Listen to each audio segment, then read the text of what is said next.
푸놈펜의 그림자, 서울의 늦은 겨울, 비가 내리던 저녁이었다. 윤재는 인생의 전환점을 찾고 있었다. 대학 졸업을 앞두고 그는 평범한 일상을 벗어나 새로운 기회를 찾아 해외로 나가고 싶었다. 그때 한 취업 커뮤니티에서 눈에 띈 글 하나가 있었다. 캄보디아 푸놈펜 IT 스타트업 인턴 모집, 숙소 제공, 고소득 보장, 스타트업, 해외 경험, 월 400만 원. 윤재의 눈은 순식간에 반짝였다. 주변 친구들은 동남아는 위험하다며 말렸지만 윤재는 웃어넘겼다. 요즘 세상에 위험한 곳이 어디 있어? 다 과장된 얘기야. 며칠 뒤 그는 인터뷰를 통과했고 비행기 티켓이 이메일로 도착했다. 모든 게 너무 빠르고 너무 완벽했다. 출국 전날 어머니는 윤재의 짐을 싸주며 마지막으로 말했다. 어디서 일하든 낯선 사람 믿지 마라. 그는 대수롭지 않게 웃었다. 엄마, 나 이제 어른이야. 푸놈펜 공항에 내리자 뜨거운 공기와 낯선 냄새가 윤재를 덮쳤다. 공항 입구에는 현지인 통역사로 보이는 남자가 피켓을 들고 있었다. 피켓에는 윤재의 이름이 또렷하게 적혀 있었다. 미스터 윤재, 웰컴 투 캄보디아. 그의 미소는 이상하리만큼 오래 지속되었다. 차에 오르자 창밖으로는 불빛이 희미한 거리, 그리고 헐벗은 아이들이 오토바이 사이를 뛰어다니고 있었다. 윤재는 창문에 비친 자신의 얼굴을 보며 속으로 되뇌었다. 이게 내 새로운 시작이야. 그러나 차는 공항 도심 방향이 아닌 반대쪽으로 향했다.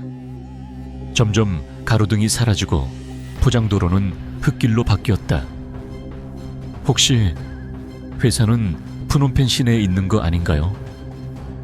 그가 조심스럽게 묻자 운전석의 남자는 짧게 웃으며 대답했다. Just a little outside, safer place. 불안이 살짝 스쳤지만 피곤한 몸이 그를 무디게 만들었다. 한참 후 차가 멈춰선 곳은 높은 담장으로 둘러싸인 회색 건물 앞이었다. 벽 위에는 녹슨 철조망, 그리고 CCTV가 달려 있었다. 여기가 회사인가요? Yes, dormitory. 문이 열리자 낡은 형광등 불빛 아래에서 여러 명의 젊은 한국인들이 앉아 있었다. 그들 모두 윤재를 보며 무표정하게 인사했다. 한 남자가 손짓했다. 신입이구나. 여권은 관리자한테 줘. 네? 보관용이야. 회사 규칙이야. 그 순간 윤재의 등골을 타고 서늘한 기운이 흘렀다. 하지만 그는 아무 말 없이 여권을 건넸다. 그의 손끝에서 마지막으로 떨어진 작은 종이 한 장, 대한항공 탑승권이 바닥에 흩날렸다. 그날 밤 윤재는 낡은 침대에 누워 천장을 바라보며 잠을 이루지 못했다. 밖에서는 개 짖는 소리와 어딘가에서 들려오는 사람의 울음소리가 교차했다. 그리고 2층 복도 끝방 룸 12에서 이상한 속삭임이 들려왔다. 또 한 명 들어왔대. 이번엔 버틸 수 있을까? 윤재는 그때 처음으로 깨달았다. 이곳은 회사가 아니라 무언가 다른 목적의 장소라는 것을. 그리고 새벽녘 그는 희미하게 들려오는 한 목소리를 들었다. 도망쳐. 지금 아니면 늦어. 아침이 밝았다. 윤재가 눈을 뜨자 좁은 창문 틈으로 강렬한 햇살이 쏟아져 들어왔다. 방 안은 무겁고 눅눅한 공기로 가득 차 있었다. 침대 맞은편에서는 낯선 청년 하나가 묵묵히 노트북을 두드리고 있었다. 그는 피곤에 찌든 얼굴로 윤재를 힐끗 보더니 조용히 말했다. 처음 왔지? 이름이 뭐야? 윤재예요. 형은요? 박도현. 나도 여기 온 지 한 달 됐어. 근데 아직 나갈 수가 없어. 무슨 뜻이에요? 나가려면 여권이 필요하지. 그걸 누가 갖고 있는지 알지? 도연의 말끝은 낮게 깔렸다. 그 순간 윤재는 전날 여권을 건넸던 남자의 얼굴이 떠올랐다. 검은 셔츠, 싸늘한 미소, 그리고 규칙이라는 단어. 오전 9시가 되자 관리자가 문을 두드렸다. 모두 일어나, 오늘은 교육 있다. 그들은 줄을 지어 1층으로 내려갔다. 넓은 방 한가운데 낡은 모니터와 CCTV 화면이 6개나 걸려 있었다. 모든 복도, 방, 심지어 식당까지 비춰지고 있었다. 이건 뭐죠? 윤재가 묻자 관리자가 말했다. 보안 시스템이지. 외부 침입을 막는 거야. 하지만 윤재는 곧 깨달았다. 그 CCTV는 밖을 향한 게 아니라 안을 감시하고 있었다. 각자의 얼굴, 침대, 심지어 화장실 문 앞까지 전부 녹화되고 있었다. 도현이 그의 팔을 잡고 속삭였다. 조심해. 여기선 아무 말도 하지 마. 다 듣고 있어. 점심시간이 지나자 윤재는 교육실로 불려갔다. 거기엔 5명의 젊은 남녀가 앉아 있었고 한 현지 관리자가 말했다. 오늘은 고객 응대 시뮬레이션 한다. 모니터에는 은행 앱 화면이 떴고 그 아래엔 가상계좌 정보 입력이라는 문장이 보였다. 이건 단순한 연습이에요? 응, 연습이지. 하지만 틀리면 벌점이야. 윤재는 점점 불안해졌다. 고객 응대가 아니라 누군가의 개인정보를 탈취하는 프로그램 같았다. 한 여직원이 작게 속삭였다. 우리가 하는 건 사기야. 투자 유도, 계좌 빼돌리기. 그게 여기 일이야. 뭐라고요? 들키면 죽어. 조용히 해. 그녀의 손등엔 멍자국이 여러 개 있었다. 밤이 되자 윤재는 몰래 복도로 나왔다. 2층 끝방의 CCTV 위로 빨간 불이 깜빡이고 있었다. 그는 숨을 죽이고 도현의 방 문을 두드렸다. 형, 여기 진짜 뭐 하는 곳이에요? 도현은 담배를 입에 문채 낮게 말했다. 처음엔 다들 모른 척해. 나도 해외 인턴인 줄 알았지. 근데 일주일 지나면 알아. 여긴 감옥이야. 도망치면. 그는 벽을 가리켰다. 그곳엔 말라붙은 핏자국이 희미하게 남아있었다.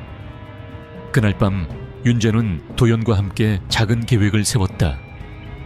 창고 옆 통로, CCTV가 닿지 않는 사각지대. 내일 새벽 3시 20분 경비 교대 시간에 움직이자. 만약 들키면요. 그땐 그냥 끝이야. 잠들기 전 윤재는 휴대폰을 꺼내보았다. 네트워크는 노 시그널. 하지만 와이파이 목록에는 이상한 이름 하나가 떠 있었다. PHNOM-PN You should serve a search. 그는 직감했다. 이곳은 단순한 감금소가 아니라 누군가의 실험장이라는 것을. 창밖에서 불빛이 번쩍였다. 그리고 누군가의 목소리가 들려왔다. 윤재, 너도 이제 기록됐다. 새벽 2시 58분 윤재는 눈을 떴다. 방 안은 고요했지만 천장 위 CCTV의 붉은 불빛이 여전히 깜빡이고 있었다. 그는 조용히 침대에서 일어나 문틈을 열었다. 복도 끝 형광등이 깜박이며 소리를 냈다. 도현이 이미 나와 있었다. 그는 손짓하며 말했다. 지금이야. 교대까지 20분 남았어. 두 사람은 발소리를 죽인 채 계단을 내려갔다. 복도 끝의 문에는 굵은 자물쇠가 걸려 있었다. 도현이 낡은 철사 조각을 꺼냈다. 손이 떨렸다. 찰칵 문이 열리자 차가운 공기가 쏟아져 들어왔다. 그들은 밖으로 나와 담장 아래로 몸을 낮췄다. 멀리서 경비견의 짖는 소리가 들렸다. 윤재는 심장이 미친 듯이 뛰는 걸 느꼈다. 형, 저쪽으로 가면 도로가 나올까요? 몰라. 일단 담을 넘어야 돼. 도현이 발판을 만들고 윤재를 밀어 올렸다. 철조망이 팔에 긁혀 피가 배어나왔다. 그 순간 어디선가 경보음이 울렸다. 삐, 삐, 삐. 망했다. 뛰어. 두 사람은 어둠 속으로 달렸다. 뒤에서 무정이 소리가 터졌다. 2층 구역 탈출. 남자 둘. 즉시 추격. 윤재는 땅바닥에 흙먼지를 밟으며 숨이 턱까지 찼다. 도연이 앞서가다 갑자기 넘어졌다. 형 괜찮아요? 괜찮아. 다리 좀 접질렸어. 그때 윤재의 시선이 건물 옆에 작은 문을 발견했다. 저기. 두 사람은 문 안으로 몸을 숨겼다. 안쪽은 어둡고 눅눅한 창고였다. 그러나 벽 한쪽에는 수십 개의 모니터와 서버가 켜져 있었다. 화면에는 낯익은 얼굴들이 있었다. 윤재, 도현, 그리고 낯선 청년과 여성들. 그들은 모두 다른 각도에서 찍힌 모습으로 어딘가에서 일상을 보내고 있었다. 어떤 화면은 이미 정지되어 있었다. 얼굴이 사라지고 화면은 Connection Lost 라는 문구로 바뀌었다. 도현이 중얼거렸다. 이건 뭐지? 우리를 감시하는 건가? 윤재는 마우스를 움직여 보았다. 폴더 이름이 눈에 들어왔다. 레코드 예전 전 1, 레코드 예전 전 2, 레코드 예전 17. 그중 하나를 클릭하자 영상이 재생되었다. 화면 속에는 한 여성이 울고 있었다. 제발 집에 보내주세요. 약속했잖아요. 잠시 뒤 화면이 흔들리더니 검은 옷의 남자들이 들어왔다. 그리고 영상은 끊겼다. 도연이 입술을 깨물었다. 그 여자는 내가 오기 전에 있던 애야. 이름이 수빈이었어. 윤재는 숨을 삼켰다. 그럼 다 어디로 간 거죠? 몰라. 누가 불려가면 다시는 못 봐. 서버 옆에는 외장 하드가 여러 개 있었다. 윤재는 그중 하나를 가방에 넣었다. 그때 복도 쪽에서 손전등 불빛이 번쩍였다. 거기서 뭐 하는 거야? 총성이 울렸다. 도연이 윤재를 밀쳤다. 빨리 도망쳐. 총알이 벽을 스치며 튀었다. 윤재는 비틀거리며 뒷문으로 향했다. 문 밖으로 나가자 거대한 하수관 같은 통로가 이어져 있었다. 그는 몸을 구겨놓고 기어갔다. 뒤에서 들려오는 도현의 목소리. 윤재야, 그 영상 꼭 세상에 알려줘. 그리고 폭음. 뒤를 돌아보니 창고 쪽에서 불길이 치솟고 있었다. 윤재는 그날 새벽 프놈펜 외곽의 시장 근처에서 깨어났다. 온몸은 피투성이었고 외장 하드만 남아있었다. 휴대폰은 여전히 노 시그널. 그는 하늘을 올려다보며 중얼거렸다. 이곳은 지옥이야. 하지만 그의 절망 속에서도 작은 빛 하나가 남아있었다. 그건 도현이 자신의 생명을 걸고 지켜낸 진실의 증거였다. 프놈펜 외곽 새벽 시장의 골목 끝. 윤재는 낡은 천막 밑에 몸을 숨겼다. 피 냄새와 썩은 과일 냄새가 섞인 공기가 숨을 막았다. 그의 손에는 검게 그을린 외장 하드 하나가 쥐어져 있었다. 손이 떨렸다. 눈앞에는 여전히 불길이 치솟는 방향, 그리고 머릿속엔 도현의 마지막 목소리가 울렸다. 그 영상 꼭 세상에 알려줘. 윤재는 이를 악물고 몸을 일으켰다. 어딘가 안전한 곳에서 이 하드의 내용을 확인해야 했다. 낮이 되자 그는 시장에서 일하던 한국인 교민 박상철을 찾아갔다. 그는 소문에 따르면 프놈펜 내에서 한국인 실종 사건을 몇 번이나 도와준 인물이었다. 윤재는 조심스럽게 말을 꺼냈다. 저 도움 좀 받을 수 있을까요?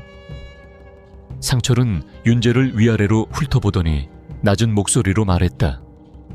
너 혹시 그 인턴 회사에서 왔냐? 윤재의 눈이 커졌다. 그걸 어떻게 해? 나도 거기서 탈출한 애 몇 명 도왔어. 근데 대부분은 살아서 못 나왔지. 그 말에 윤재는 숨을 삼켰다. 이 안에 모든 증거가 있어요. 그는 외장 하드를 내밀었다. 상철은 노트북을 꺼내 연결했다. 화면이 깜박이며 폴더 목록이 떴다. 레코드 양쯔정원, 레코드 즈열 만일실, admin log, service TBA, deleted files recover. 이게 뭐야? 상철은 클릭했다.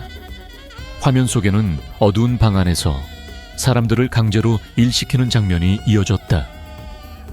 그 중엔 한국인, 중국인, 베트남인까지 섞여 있었다. 모두 피곤에 찌든 얼굴로 컴퓨터 앞에서 고객 정보를 입력하고 있었다. 그리고 어느 순간 화면에 나타난 장면. 관리자들이 그중 한 남성을 끌고 나가는 모습, 이어 들려오는 비명소리. 영상은 거기서 끊겼다. 윤재는 얼굴이 창백해졌다. 저기 끌려간 사람, 도현이에요. 그때 노트북 화면이 갑자기 꺼졌다. 전원 나갔나? 상철이 중얼거렸다. 하지만 윤재는 본능적으로 느꼈다. 누군가가 이 신호를 감지했다. 밖에서 엔진 소리가 들렸다. 검은 SUV 2대가 시장 입구에 멈춰섰다. 벌써 왔어. 상철은 욕설을 내뱉으며 윤재를 붙잡았다. 이쪽으로 가자. 경찰서로. 두 사람은 좁은 골목을 뛰었다. 총성이 들렸다. 탄환이 벽을 스치며 돌가루가 흩어졌다. 사람들이 비명을 지르며 몸을 피했다. 윤재는 숨을 몰아쉬며 외장 하드를 품에 안았다.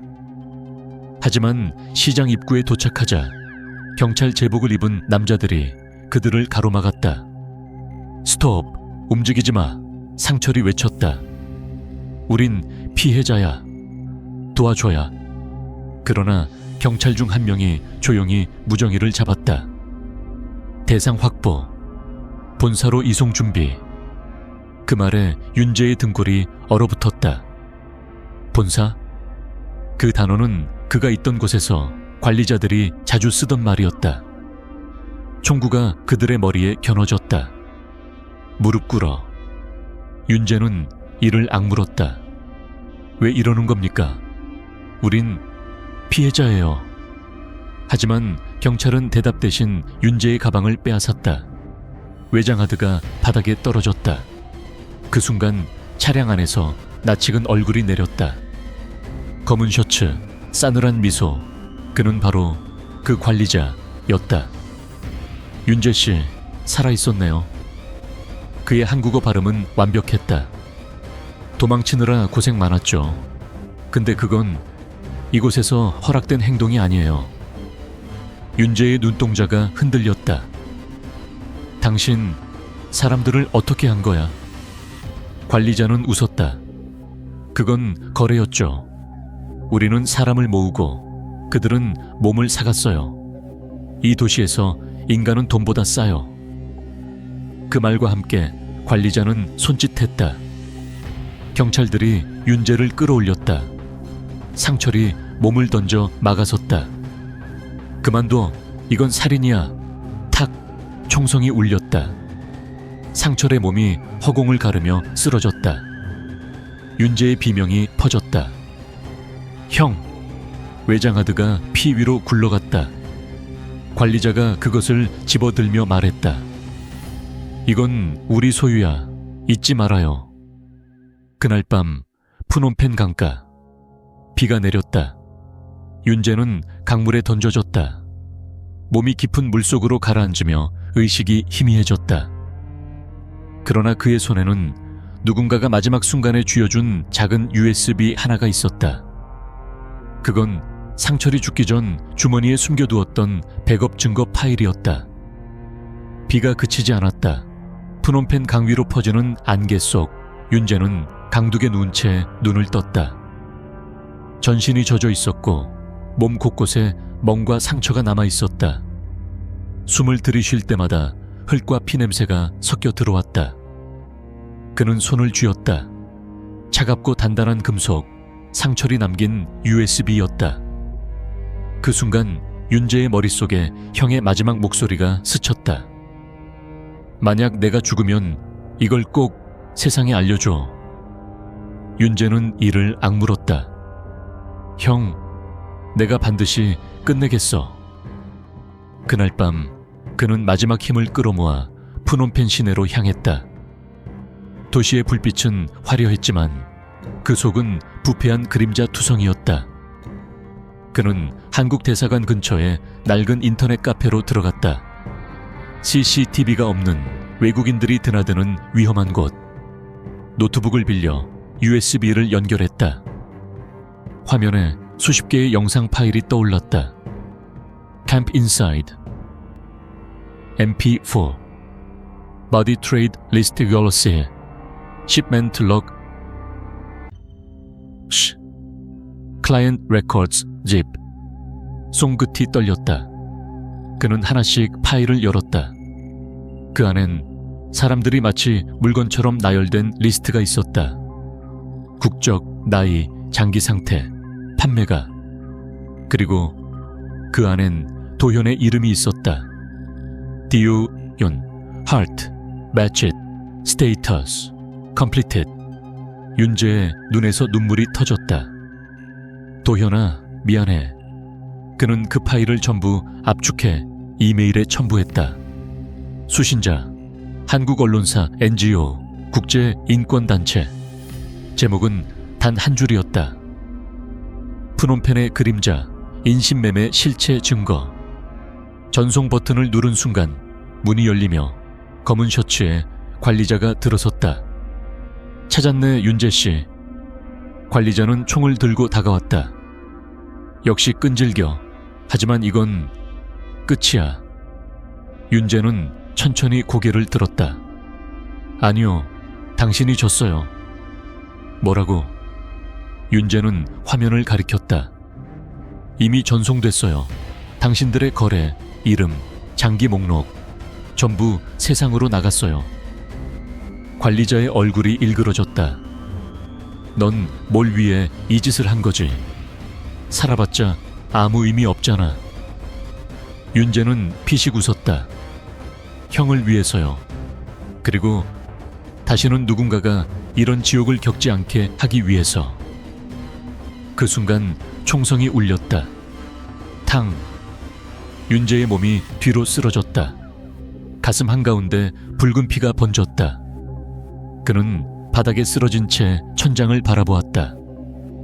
창문 너머로 푸놈펜의 불빛이 흔들렸다. 비가 그쳤다. 그의 마지막 시야에 상철과 도현의 얼굴이 겹쳐 보였다. 이제 끝났어요. 그의 손이 천천히 노트북 위를 스쳤다. 화면에는 전송 완료 문구가 빛나고 있었다. 다음 날 아침, 현지 경찰이 카페에 도착했을 때 윤재는 이미 숨이 멎어 있었다. 하지만 그날 오후 전 세계 언론이 한 영상에 주목했다. 캄보디아 내 한국 청년 인신매매 실체 공개. 영상 속에는 불법 장기 거래, 감금, 살인의 증거들이 그대로 담겨 있었다. 그 후 푸놈펜의 한 고급 건물에서 수십 명의 인신매매 조직원이 체포되었다. 그러나 관리자의 시신은 발견되지 않았다. 몇 달 후 서울의 한 골목. 밤거리 전광판에 뉴스 자막이 흘렀다. 캄보디아 인신매매 조직 일망타진. 단 한 명의 제보자가 모든 것을 바꿨다. 그리고 그 밑에는 작은 사진 한 장이 떠올랐다. 윤재의 얼굴, 웃고 있었다. 그날 밤 캄보디아의 강가에는 한 젊은 여성이 꽃 한 송이를 강물 위에 띄웠다. 그녀는 윤재가 구해낸 생존자 중 한 명이었다. 고마워요, 윤재씨. 꽃잎이 강물 위를 흘러가며 속삭였다. 당신의 용기는 아직 살아있어요.